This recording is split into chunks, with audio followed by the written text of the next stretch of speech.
deegaanka Holhol ee gobolka Sool waxa ay ka mid tahay deegaanada farakutiriska ee lagu manaystay macdanta gaarka u ah gaar ahaan baaritaan lagu sameeyay deegaankaasi waxa uu ka mid yahay meelaha gaarka u ah ee uu kaga jiro wadankan Soomaaliya Shidaalku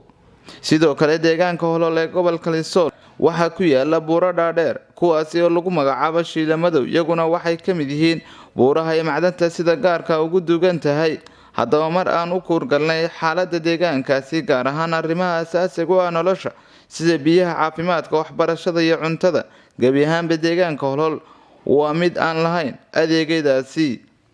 biyaha ay cabaan dadka deegaankaasi mar aan u kuurgalay waxay ahaayeen kuwa sida tani u eg caafimaadka deegaankaasi gabi ahaanba waa mid aadan ka helayn xabad kiniina haddaba odayaashii waxgaradka haweenka deegaankaasi oo aan kula kulmay deegaankaasi Holhol ayaa iga warbixiyay xaaladda ay ku sugan yihiin dadka deegaanka Holhol ee gobolka Sool odayaashii waxgaradka iyo haweenka deegaankaasi ayaa baaq u diray maamulada Somaliland Puntland iyo sidoo kale hay'adaha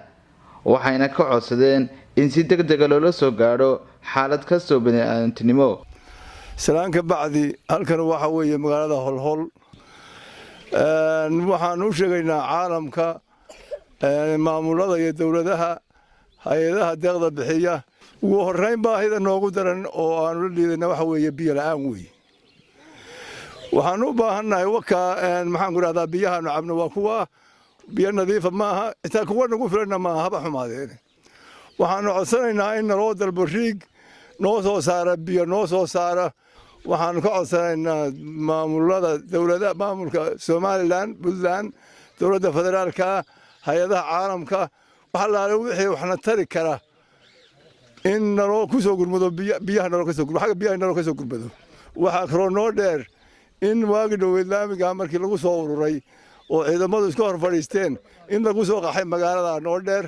oo dad qaxoontiga oo aan maxaan ku raahdaa markii hore deegaanka ahayn ay yimaadeen ama dawladaha hareeraha naga xiga oo labadaba aan ku dulmanahay Puntland aan ku dulmanahay Somaliland aan ku dulmanahay aan soo gaarin inaan soo gaarin baan rajaynayna haddana sheegana saar Puntland waana sheegataa waxay tiraahdaa annaga Holhol iyo Shidaalka iyaga sheegataa Soolna way maxaan ku raahdaa Puntland Somaliland wayna sheegataa Holhol annaga bay sheegataa waxaan rajaynaynaa future meesha la isugu iman lahaa inay tahay haddayda noo iman maanta berita inaad noo timaadaan markaanu nimcowno oo ilaahay abaarta naga saaro ma suuroobayso marka xigtana waxa weeye maamulada Puntland iyo Somaliland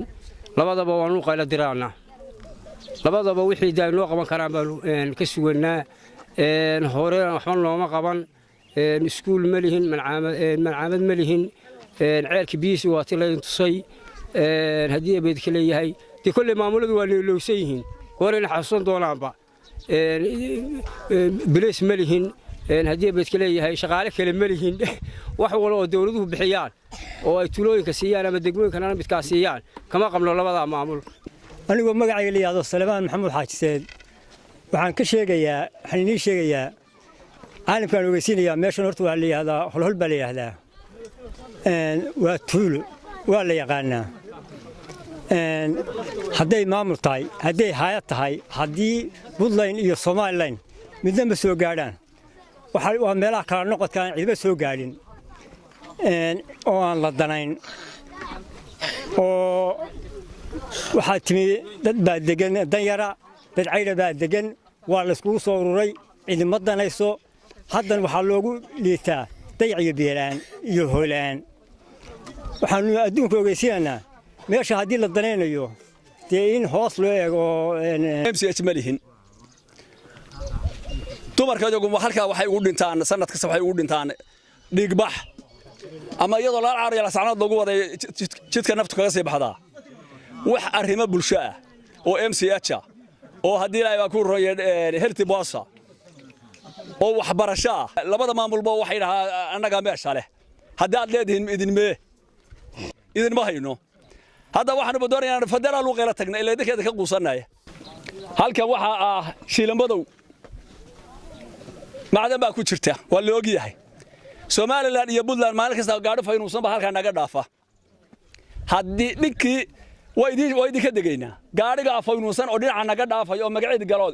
سلمها يشيل ماذا قالوا يو كوانتو ودل لي قالوا اللي سكول أوجي هاي قارق عن صومر دي هاي ده عن صومر أو 40 إسكا صوبحين وحي خد عيادة كم مسؤولة صوب وأكو أبيه وأكو أبيه اللعب قدين يا حردين وأكو أبيه اللعب ددي يدويا هذا هذا تويا هذا يبنوا بديهين وحبنا نتر الهاية وأكو waxaan loo xaalad biilaadani ma ka jirta halka kan loo soo gurmado marka ilaahay barwaaqana siiyo oo raxmaadna siiyo oo hantida yad baruur yaana noqoto baa la soo gabagableyn doonaa waxa lagu darsado dadka ay dalka Allahumma ballaqtu